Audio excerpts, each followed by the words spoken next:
السلام عليكم ورحمة الله وبركاته. نتمنى ان تكونوا راكم ملاح. في هذا الفيديو انا رايحين نكملوا العمل اللي بديناه في الفيديو اللي فات. الفرق بسيط، هو انه في الفيديو اللي فات درنا الحروف الكبار باسكو كنت راح ندير كادر بالحروف الكبار، وهنا راح ندير هذه الحروف الصغار. انا راح نعاود نفس الطريقه تاع العمل. انا راح ندير لهم البغيو، ندير لهم الفيرني فوق كل حرف، ندير الفيرني ومن بعد ندير له فوق البغيو باش يتثبت لي مليح هكذا. كل ما شفتوا الخدمه قدامكم مرات عديده كل ما ترسخت لكم في الذهن تاعكم. انا ما كانش صعب عليا باش نكتفي بالفيديو الاول، وريت لكم كيفاش نحطوا الفيرني تاعنا فوق الحروف، ما نعاود لكمش هنايا.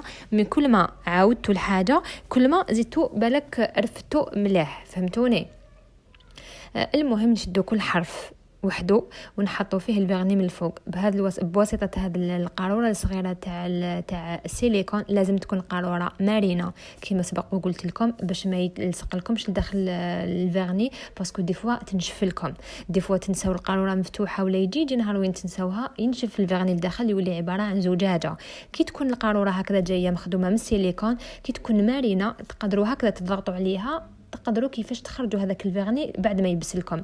لكن لو كنت تستعملوا قاروره تاع بلاستيك يكون من البلاستيك الصلب، ثم جامي ما تقدروا تخرجوا منها الفيرني تاعكم لو كان ينشف لكم، وعلى بالكم بلي راكم رايحين ترموا القاروره ما تقدروش تزيدوا تستعملوها. المهم الطريقه راهي واضحه هنايا امامكم. دوك بعد كيما وعدتكم راح نوري لكم الماركه تاع هذا الفيرني باش كي تشروها هاد لا مارك. انا نستعمل غير هي باسكو كاين تاع الجزائر وكاين تاع لامبورطاسيون هي المليحه، ماشي غاليه. تقدروا تلقاوها 60، تقدروا تلقاوها 55. ماشي فرق كبير بين الاسعار تاعها، والنتيجه تاعها فريمون روعه. سورتو بعد كي تشوفوا الديكور تاع الكادر كيفاش راح نكملوه، ثم اللي تعرفوا مليح القيمه والاهميه تاع هذا الفيرني في هذا النوع من الاطارات. وتقدروا تستعملوه ماشي برك على الجبس، تقدروا تستعملوه في الجبس، تقدروا تستعملوه في فوق الخشب، تقدروا تستعملوه فوق الفخار، فوق اي حاجه زعما ديروا لها الديكور. راني هنايا ندير انايا اسم رانيا، انا حنديرها للطفله، ندير كادر باسم رانيا. ربحت البام، خرج لها بزاف شباب، خرج هايل. دوك تشوفوا وكاين حاجه بغيت نقولها لكم. انا اللي كادر نخدمهم دي فوا نخدم كادر شباب، دي فوا نخدم كادر بسيط. تشوفوه صح شباب، صح الخدمه متقونه، بصح ماشي هذاك الكادر اللي واو. علاه؟ باسكو الناس دوموندي على حسب على قيسها تاع دراهم. دوك كان تجي وحده تقولي لي خدمي لي كادر ب50,000، وتجي واحده اخرى تقول لي خدمي لي كادر ب100,000. ماشي كيف ما نشرح ندير لو ميم ديكور، ما نشرح ندير زعما لي ميم برودوي. قادر نكون نستعمل البغيون، نستعمل المليح طريقه، قادر نستعمل المليح الفيرني، نستعمل المليح. كي يكون زعما الكادر طلباته يكون غالي، بصح كي تطلب لك كادر يكون رخيص ثم تخدمي لها بلي برودوي على حساب دراهمها. لاباط باش نشري تاع 60,000 نروح نشري تاع 40,000، فهمتوني؟ وباش نشارجيه لها بلاباط يخرج الديكور تاعو شباب بزاف، ما نشارجي لهاش بزاف لاباط، ندير لها غير شويه طبقه برك جوست باش نقدر ندير فوقها الديكور. باسكو كيما قلت لكم الترافيرتينو هذيك نديروها في الكادر تاعنا باش تشكل لنا طبقه عازله بين البلاطر وبين الديكور تاع من الفوق. باسكو لو كان تروحوا ديروا الديكور ديريكت فوق البلاط ما ينجح لكمش، يخرج ماشي شباب ولا صبيغه تدخل كامل وتبين المسامات تاع البلاطر. شوفوا هنايا الطريقه اللي راني حنديرها لكم طريقه واحده اخرى. ندير لكم في حرف واحد نوعين تاع البغيو، لونين. ديروا الفيرني تاعكم كما شفتوني عادي، وديروا اللون الازرق ولا اي لون حبيتوه في مناطق معينه. كما شوفوا الام هنا درت غير في اماكن، والاماكن الاخرى اللي يقعدوا فيديو قاعد يبان فيهم غير الفيرني تقدروا تزيدوا تعمروهم بالبغيو لون اخر. وما ديروش بيان سور ما ديروش البغيو تاعكم فوق البغيو الاول اللي درتو زعما كيما هنايا الحرف هذا درت البغيو الازرق. كي حندير البغيو في الدوغي ما راح نحط فوق الازرق، وما لقيت حطيت زعما قصت شويه ندير فوق الازرق ما راش رايح يشد. كي تنشف بعد ما ينشف الحرف انا حنفضو برك شويه يطيح كامل البغيو زائد من الفوق، ويقعد البغيو الازرق وحده في جهه والبغيو الدوغي وحده في جهه. باسكو لو فات لي تحطوا البغيو تاعكم فوق الفيرني خلاص يلصق، ما لقيت تزيدوا تقيسوه من الفوق بغيو واحد اخر ما رايح يلصق، باسكو خلاص الطبقه الاولى راهي تغطات.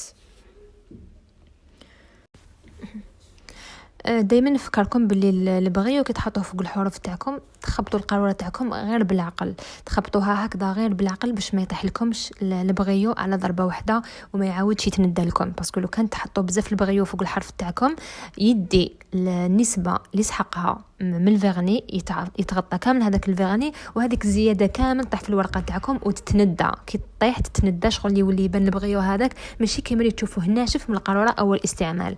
هذاك الفيرني اللي يكون في الورقه تاعكم دائما تعاودوا ترفدوه وتخبوه في قاروره واحده اخرى تستعملوه في الديكور تاع الكادر تاعكم، ماشي الحروف دائما استعملوا لها البغيو الجديد اللي يكون داخل القاروره ناشف.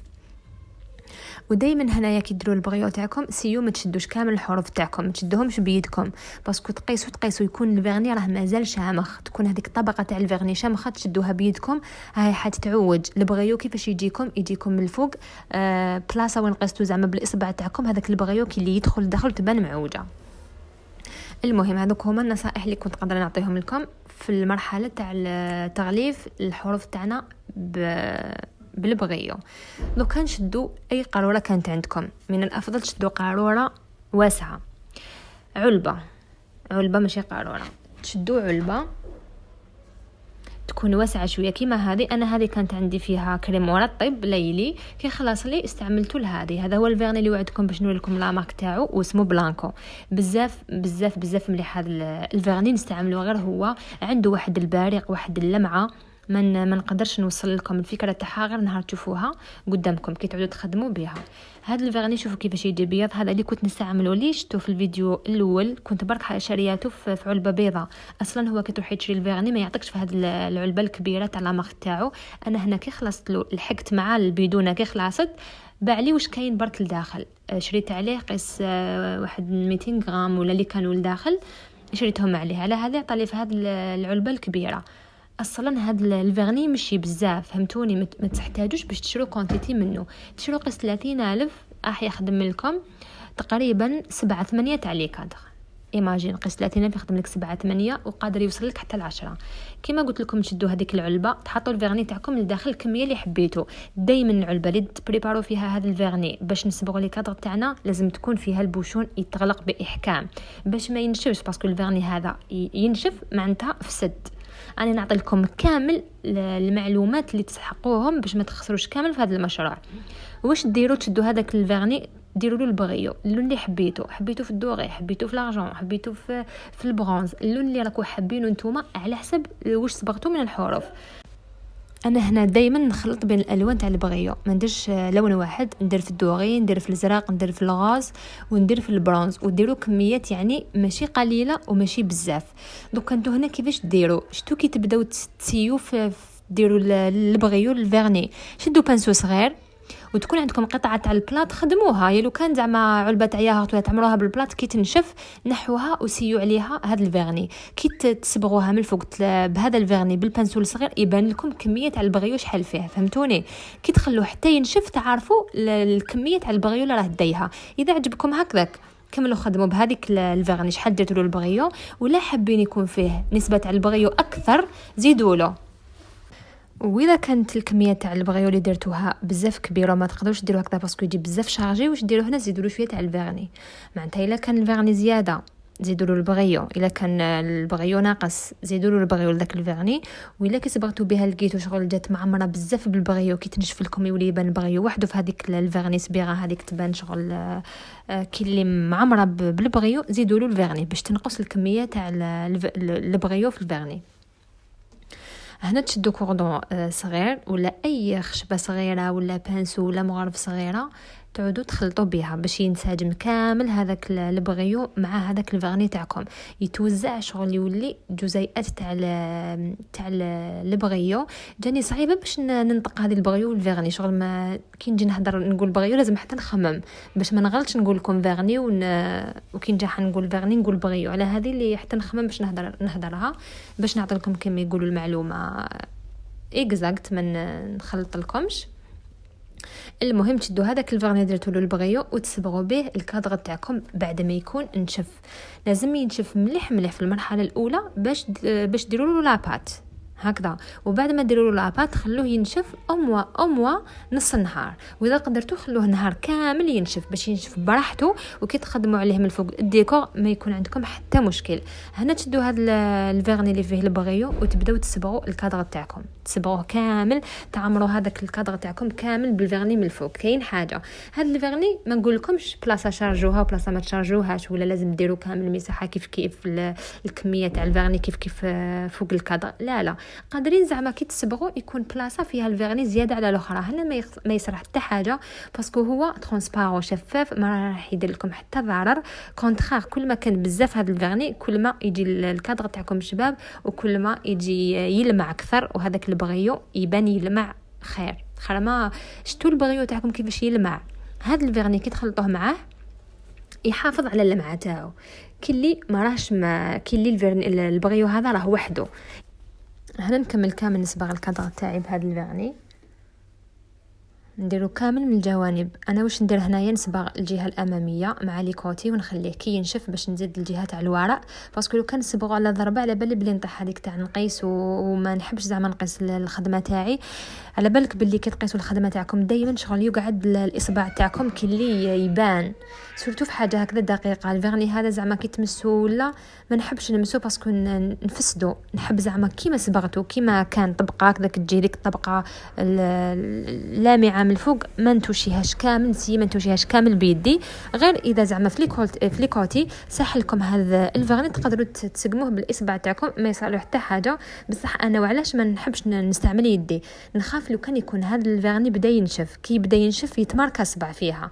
لو كان كيكون هكذاك ثمثم اللي زعما صبغتوه عادي طاح لكم تخشى ولا طاح لكم اي عفسه فيه تقدروا تنحوها. كي يكون هكذاك شامخ حلوفات اللي تخلوه زعما ينشف شويه، يبدا ينشف، كي تحطوا صبعكم شغل اللي ماركي فيه يبان زعما هذيك العفسه. لو كنت تدوروا هكذا جهه الضوء تحسوا باللي كاين عفسه هكذا شويه ماشي كيما الكادر كومبلي. على هذه نيفيتينا كامل نتوشه. درت جهه واحده ونخليه ينشف، بعد ما ينشف باش نزيد الجهه الثانيه. واذا كانوا عندكم زعما بزاف تاع لي كادر يساعدكم الحل، هنا تشدوا كامل مجموعه تاع لي كادر تاعكم تصبغوها من جهه، بعد ما تنشف تخلوها ساعه زوج سوايع تعاودوا ديروا لها من الجهه الاخرى. هاد لي كادر فيهم بزاف مراحل، فهمتوني؟ صح النتيجه تاعهم بزاف شابه ومتقونه، بصح فيهم مراحل. من لو فات اللي تعودوا خلاص. وكنشد نروحوا للوردات اللي خدمناهم. راني وريت لكم نفس الطريقه كيما هذا نفس الطريقه، برك الخطره الاولى كنت نخدم هذوك الحروف، هذوك الحاجات اللي فيهم زوائد في الحرف كنت نحيه بالموس. مي دوكا شريت هذا بابي افر. هو اصلا انا قلت لكم في الفيديو الاول باللي بالبابي افر اللي تواسوا كامل هذوك الزوائد اللي تلقاوهم في الورده تاعكم ولا في الحرف. بركي ما كانش عندي انا استعملت سكين، وتقدروا تستعملوا موس عادي يعني. المهم تتخلصوا من هذوك الزيادات اللي يكونوا في البلاط باش تكون الخدمه تاعكم متقونه، الحرف تاعكم يكون شباب وما فيه حتى حاجه، والورده تاعكم ثاني باش تحبوا زعما تخرجوا الورده تكون شابه متقونه وما فيهاش كامل هذه الزوائد. كي تحطوا البلاط تاعكم داخل المول تاع السيليكون تمسحوه من الفوق كيما سبق وشرحت لكم هذه الفكره بالتفصيل.